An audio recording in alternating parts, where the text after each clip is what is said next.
اکثروا من قول لا الہ الا اللہ، اپنی زبان سے اکثر بولا کرو، اکثر بولا، 50 100 10 5 نہیں، اکثر۔ اکثر کا مطلب کیا؟ زبان کا ورد بنا لو۔ اس کا سب سے بڑا فائدہ کیا ہوگا؟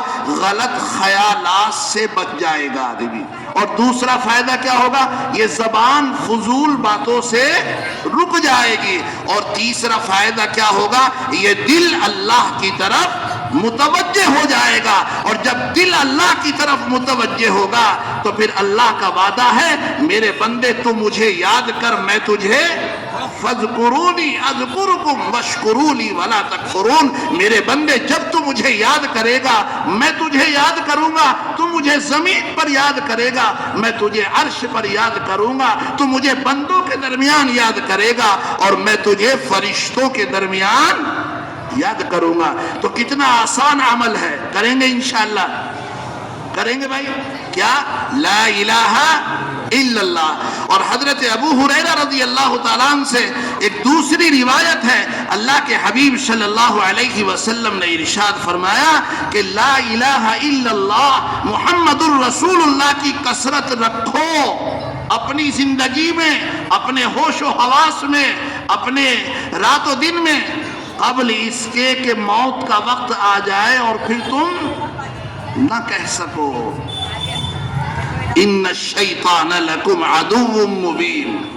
یہ دنیا میں بھی بہکاتا ہے، یہ زندگی میں بھی بہکاتا ہے، مستقل بہکاتا ہے۔ اللہ کا وعدہ ہے، اللہ نے صاف فرما دیا، اللہ نے ہمیں بتلا دیا، شیطان تمہارا کھلا دشمن ہے، یہ تمہاری گھات میں لگا ہے، یہ جب چاہے گا جیسے چاہے گا یہ تم سے گناہ کرنے پر تمہیں آمادہ کر دے گا اور تمہیں ابھار دے گا، حتیٰ کہ تم سے گناہ کرا لے گا اور تمہیں پتہ بھی نہیں لگے گا۔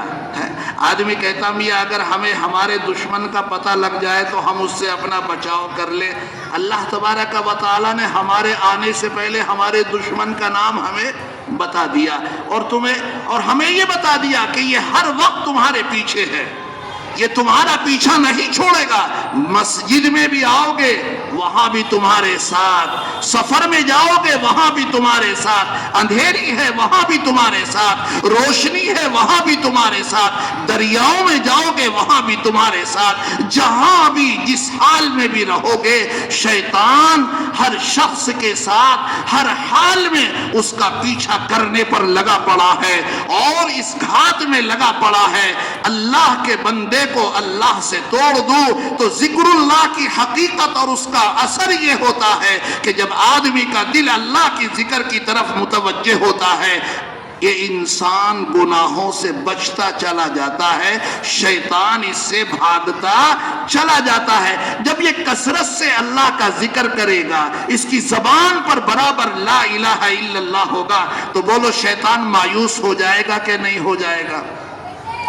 وہ کہے گا یہ اللہ کا بندہ تو اللہ سے ہٹتا ہی نہیں، اسے تو ہر وقت اللہ کی یاد ہے، اللہ کا عشق، اللہ کا جنون ہے، اللہ کا عشق اسے ایسا لگا ہے کہ اس کی زبان پر ہر وقت اللہ کا ذکر ہے۔ اور جب ہماری زبانوں پر اللہ کا ذکر ہوگا تو اس کا کھلا اثر یہ ہوگا کہ پھر ہماری زندگی میں اس کا اثر ہوگا، ہم عمل کرنے والے بن جائیں گے۔ ہماری زبان اللہ کی طرف متوجہ ہوگی تو دل اللہ کی طرف متوجہ، اور جب دل اللہ کی طرف متوجہ ہو گیا تو ہمارا جسم کل کا کل، آنکھ ناک کان دماغ دل ہاتھ پاؤں ساری کے سارے اللہ کی طرف متوجہ ہو جائیں گے۔ یہ چند باتیں میرے بزرگوں، میرے نوجوانوں، بزرگوں کی موجودگی اور سرپرستی میں میں نے آپ کے حوالے کی ہے۔ ایک قرآن کریم کی تعلیم سے متعلق ہم اپنا ذہن بنا کر کے رکھیں، اپنے دلوں میں قرآن کریم کی عظمت کو بسا کر کے رکھیں۔ یہی دنیا کی عزت ہے، یہی آخرت کی عزت ہے، اسی کی برکت سے ہمیں سب کچھ ملے گا، اور ساری دنیا کو روزی جو مل رہی ہے۔ مجھے ایک چھوٹی سی اور بات یاد آ گئی، حضرت نوح علی نبینا و علیہ الصلاۃ والسلام کا آخری وقت ہے۔ حضرت نوح نے اپنے دونوں بیٹوں کو بلایا اور بلانے کے بعد میں یوں فرمایا بیٹا دو کاموں کا حکم کرتا ہوں اور دو کاموں سے منع کرتا ہوں. کیا فرمایا؟ دو کاموں کا حکم کرتا ہوں اور دو کاموں سے منع کرتا ہوں. جن دو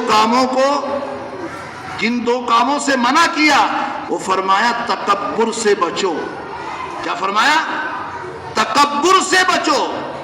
کبھی تکبر مت کرنا. انسان کے اندر جب تکبر آ جاتا ہے تو اس کی ساری نیکیاں ضائع ہو جاتی ہیں. اللہ ساری نیکیوں کو مردود کر دیتا ہے. اس کی ساری نیکیوں کو اس کے منہ پر مار دیا جاتا ہے. کیونکہ جس نیکی کے اندر اخلاص نہ ہو اگر پہاڑ کے برابر بھی ہے تو اللہ کی نظر میں ذرے سے بھی ہلکی ہے.